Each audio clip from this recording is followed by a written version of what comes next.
Hey, vinyl community, Mr. Rick here, celebrating the letter S this week, and with Clyde, of course. I can't forget Clyde. He likes to be.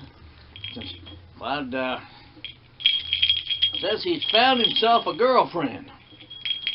He's met a woman. He's said spent all night long kissing on her. Said he couldn't. Said he couldn't resist the brand of tobacco that she was chewing. Alright. Let's jump into the Christmas records this week for the letter S. Okay? Here we go. Oh, this is George Beverly Shea. This is from 1959, and you remember George Beverly Shea from the Billy Graham Crusade. He was the guy that got up and sang just before Billy came up to preach, and he was a popular artist in his own right among the Christian community, and he put out a series of albums. This is back when RCA and all the major labels actually recorded Christian music and were proud to do it. They're not anymore, but they used to.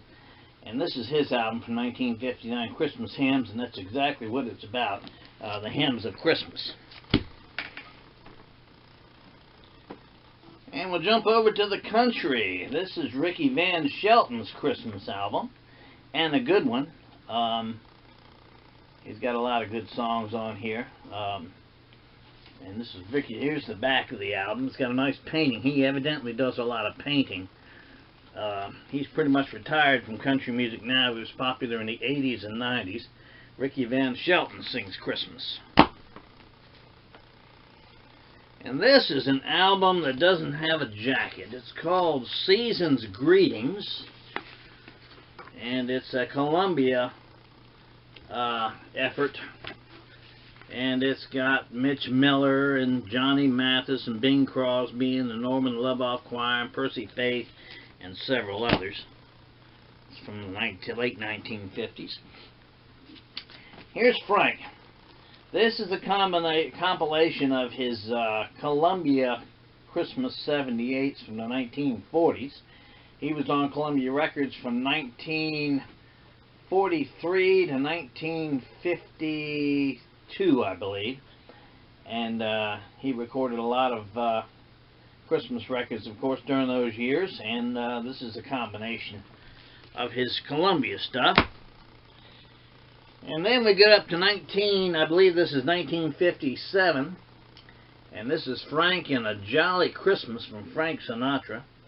And I like the way he does Jingle Bells. He has a nice version of that on this album, and that's a good, the first side, of course, is holiday music with Jingle Bells and the secular stuff, and then the side two is more of the Christmas hymns, which was kind of traditional, which a lot of artists did back in the day. And that's A Jolly Christmas from Frank Sinatra from 57.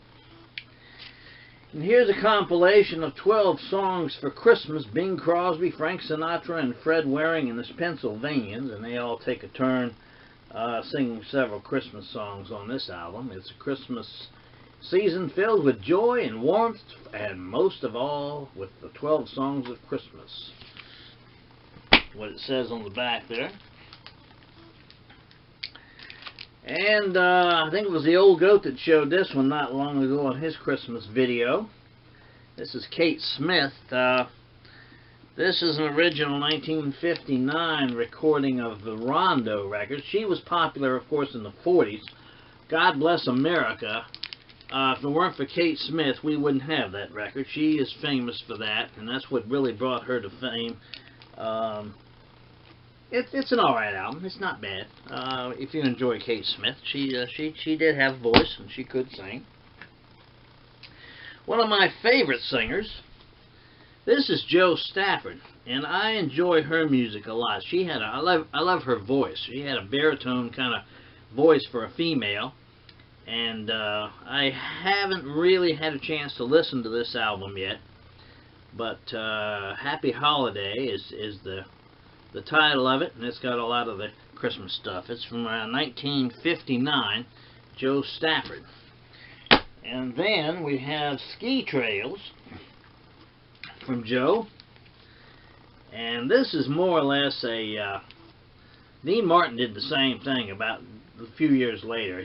These are all wintertime songs, but they're Christmas records that are Christmas songs that are thrown in there.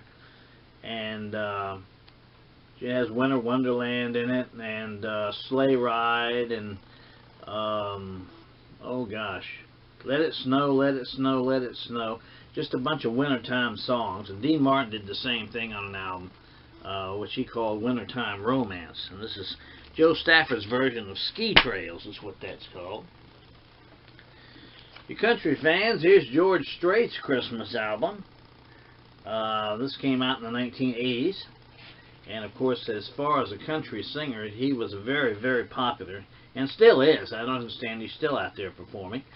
And one of the greater country singers from the last from the later years, George Strait. Merry Christmas, straight to you.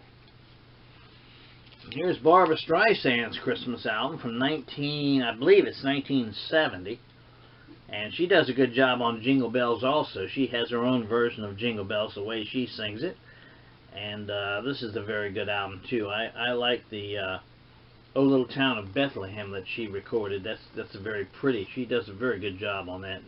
And as I say, she does a good job on Jingle Bells. Barbra Streisand's Christmas album.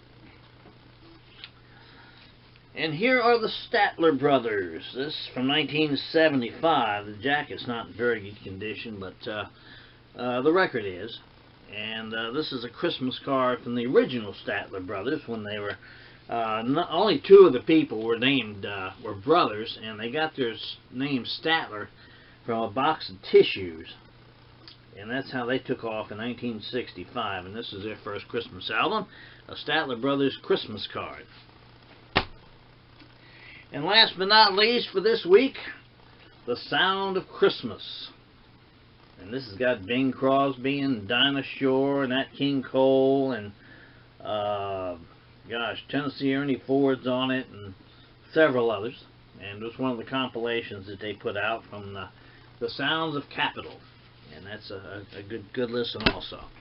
And that takes care of the letter S. And as soon as we get back next week, we will do the letters T, U, V, W, X, Y, and Z. And that will be number, I believe it's number 9. This is number 8. So, yeah. So, Christmas time coming up. And Clyde, wish you all a Merry Christmas and a Happy New Year.